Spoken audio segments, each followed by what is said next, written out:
আমরা এসেছি বান্দরবনের লামা থেকে। এবার মেলায় আমাদের দ্বিতীয়বার মতো অংশগ্রহণ। আমরা এবার মেলাতে প্রায় 60 প্রজাতির বাঁশ, 110 প্রজাতির বনজ গাছ এবং ফুল ফল এবং বনজি এবং ঔষধি গাছ নিয়ে এসেছি আমরা।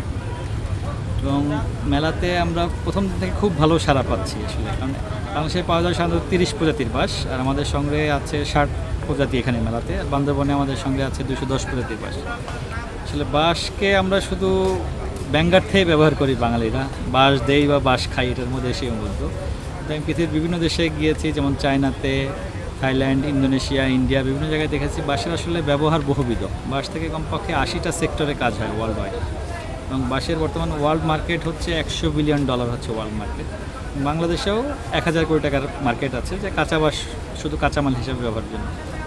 বাঁশ থেকে বাইরে হয় না এমন কোনো জিনিস নেই আসলে। বাঁশ থেকে সুতা হয়, বাঁশ থেকে ইথানল তৈরি করা হচ্ছে পেট্রোলের বিকল্প হিসেবে, বাঁশ বিদ্যুৎ হয়, বাঁশ থেকে এটা বিদ্যুতের কাজে লাগে, বাঁশ থেকে চারকোল হয়, তারপর বাঁশ থেকে ওষুধ হচ্ছে, বাঁশ থেকে কাগজ হয়। তো আমরা জানি বাংলাদেশে কর্ণফুলী পেপার মিলসে আগে বাঁশ থেকে কাগজ তৈরি করা হতো, এখন বাঁশের আসলে সেই পরিমাণ কাঁচামাল আমরা সরবরাহ করতে পারছি না। এবং আরেকটা বিষয় হচ্ছে বাংলাদেশের বাঁশের ব্যবহার বেড়ে গেছে।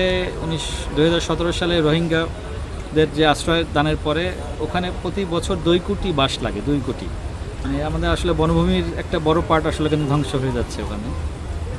এই 2 কোটি বাঁশের জন্য কমপক্ষে, যেহেতু প্রত্যেক বছরই লাগছে, আমাদের সরকারের কাছে আবেদন যে থাকছে যে আসলে প্রত্যেক বছর কমপক্ষে 5 কোটি বাঁশ লাগানো উচিত। কারণ বাঁশ হচ্ছে 30% বেশি অক্সিজেন প্রডিউস করে যে কোনো প্লান্টের চেয়ে, গাছের চেয়ে। এবং বাঁশের আরও বহুবিধ ব্যবহার আছে। বাঁশের তো মধ্যে হচ্ছে টেম্পারেচারকে রিডিউস করে, 5 থেকে 8 ডিগ্রি পর্যন্ত টেম্পারেচার রিডিউস করে বাঁশ। বাঁশ ভূমিক্ষয় রোধ করে, ভূমিকম্প সহনশীল বাঁশ। বাঁশ পানির লেয়ারকে ইনক্রিজ করে। এবং আমি পৃথিবীর বিভিন্ন দেশে দেখেছি যে বাঁশের যে ব্যবহার তারা শিল্পের পর্যায়ে নিয়ে গেছে আসলে। এবং আমাদের মেলাতে গাছের পাশাপাশি আমরা বেশ কিছু ইকো ফ্রেন্ডলি প্রোডাক্ট নিয়ে এসেছি। আমাদের বাঁশ থেকে যে প্রোডাক্টগুলো তৈরি হয়, কারণ জানেন যে প্লাস্টিকের যে ভয়াবহতা বিশ্বব্যাপী, একটা প্লাস্টিকের বোতল পরিবেশে থেকে যায় 500 বছর, এটা ধ্বংস হয় না, মেলে না। এবং তার বিকল্প হিসেবে আমরা বেশ কিছু প্রোডাক্ট আছে, যেমন বাঁশের বোতল আছে, বাঁশের গ্লাস, বাঁশের দৈনন্দিন যে প্রয়োজনীয় সামগ্রীগুলো, গৃহস্থালিতে ব্যবহারের সামগ্রীগুলো এনেছি।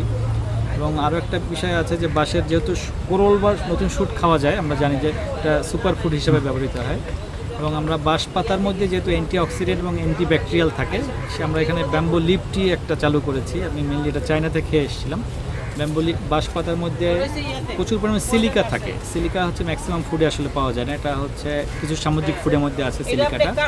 এবং এই সিলিকার কারণে এটা মেনলি কোলাজেনের উৎপাদনটা বাড়ায়। কোলাজেন হরমোন, মানুষের বয়স হয়ে গেলে কোলাজেন ইঞ্জেকশন নিতে হয় অনেকের, কোলাজেন চামড়া ঝুলে যায়, স্কিনের জন্য খুব ভালো।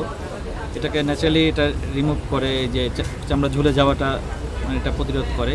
এবং নখের জন্য ভালো, চুলের জন্য, হাঁটুর ব্যথার জন্য ভালো, এবং এটা আলজাইমার রোগের জন্য এটা খুব ভালো। এবং এটা প্রচুর আরও অনেক স্বাস্থ্য গুণাগুণ রয়েছে।